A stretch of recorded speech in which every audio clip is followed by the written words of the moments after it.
আজকে আপনাদের শোনাবো একটি মিষ্টির যাত্রাপথ।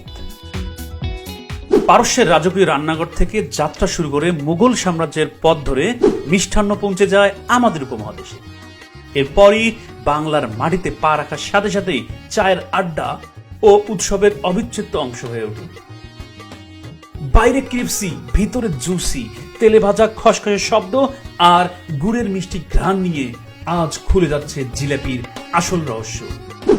আজ আপনাদের দেখাবো একদম পারফেক্ট গুড়ের জিলাপি তৈরির সম্পূর্ণ প্রসেস। চলুন চলে যাই প্রথম ধাপে, যেখানে তৈরি করব খামির।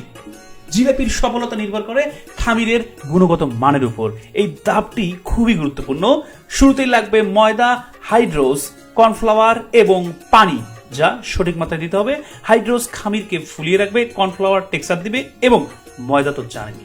সবগুলো উপকরণ একসাথে নিয়ে ভালোভাবে মাখিয়ে তৈরি করতে হবে খামির। মনে রাখবেন, খামিরটি হতে হবে সাদা, মসৃণ, গাঢ় ছাড়া দলা থাকা যাবে না এবং সব থেকে গুরুত্বপূর্ণ হলো এর ঘনত্ব। আসুন চলে যাচ্ছে তৃতীয় ধাপে, জিলাপি ভাজা এবং ঢালা।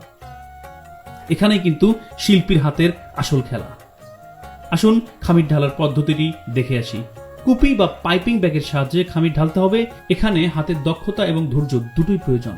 ধীরে ধীরে খামির তুলে গরম তেলে পেঁয়াজ দিয়ে ঢেলে দিতে হবে। তাড়াহুড়ো করা যাবে না, আস্তে আস্তে নিপুণ গোল করে তৈরি করতে হবে। বিভিন্ন প্যাটার্নের জাল তৈরি করা যায়, ঘুরিয়ে ফিরিয়ে সুন্দর নকশা করা যায়। ভাজার সময় কিছু জিনিস খেয়াল রাখবেন। অবশ্যই সাবধানে উল্টাই দিতে হবে, যেন দুই পাশ সমানভাবে ভাজা হয়। যখন রং পরিবর্তন হয়ে হালকা বাদামি বা সোনালী হয়ে আসবে, তখনই তুলে নিন। খেয়াল রাখবেন যেন গাঢ় বাদামি না হয়, তাহলে কিন্তু পুড়ে যাবে।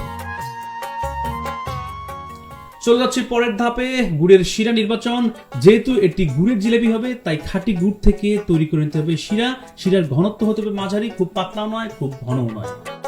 আসুন জেনে নেই শিরায় ডোবানোর নিয়ম। ভাজার পরপরই গরম জিলাপি তুলে সরাসরি শিরায় ডুবিয়ে দিন। দেরি করা যাবে না, ঠান্ডা হয়ে গেলে জিলাপির ভিতর শিরা ঠিকভাবে ঢুকবে না। পর্যাপ্ত সময় ডুবিয়ে রাখুন, না হলে জিলাপির স্বাদ পরিপূর্ণ হবে না। তবে অতিরিক্ত সময় নয়, নইলে জিলাপি নরম হয়ে যাবে, ক্রিপসিনেস হারাবে। আদর্শ সময় 30 থেকে 50 সেকেন্ড। এভাবেই তৈরি হয় আমাদের প্রিয় গুড়ের জিলাপি। বাইরে খসখসে, ভেতরে রসের টইটুম্বুর। মুখে দিলেই মিষ্টি গুড়ের সুগন্ধ ছড়িয়ে যায় চারপাশে। পারস্য থেকে আসা সেই মিষ্টান্ন আজ আমাদের নিজস্ব ঐতিহ্য। ভালো লাগলে লাইক, শেয়ার, কমেন্ট করতে ভুলবেন না। দেখা হবে পরবর্তী পার্টে। ধন্যবাদ।